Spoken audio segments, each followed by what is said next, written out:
me end on this, brothers and sisters. And this is like a metaphor. God has created every single one of you with a hole in their heart. And sometimes we fill it with our husbands or our wives or our children. Sometimes we fill it with technology, a new car, a degree, a sense of self-worship. I want to be successful. I'm the man, I'm the powerful.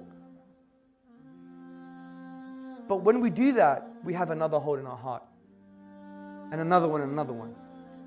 But brothers and sisters, the moment you fill that hole with the love of God, with the love of Allah, you won't have any holes left.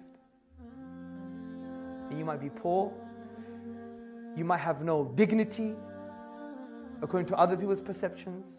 You might not look right. You might not speak right. If you unwrap yourself with all of this linguistic wrapping, I'm Pakistani, I'm Jewish, I'm Caucasian, I'm a businessman, I'm a teacher, all of this linguistic wrapping, when you unwrap yourself, you'll find the love of God. You won't find nothing. And you have true peace in your life. So fill that hole with God's love. It's like the boat in the ocean. You know, the boat floats nicely and doesn't sink on the ocean as long as the ocean or the water is not in the boat. The boat is our hearts. The ocean is the ephemeral world. The more of the water, the ocean is in our hearts, it will sink. It doesn't mean you can't be successful. Of course, be successful. But just align your heart in the right way. And brothers and sisters and friends, I beg you, just read the Qur'an. It is the spiritual medicine.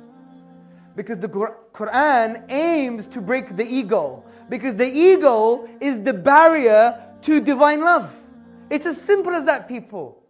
It's as simple as that. That's why sometimes, even if you're non-Muslim and you read the Qur'an, like I was non-Muslim about 10 years ago when I read the Qur'an, I was like, oh my God, who is this person? I don't want to worship this person. I don't want to love this person. He wants me to do things just for him, but I want to do things for me.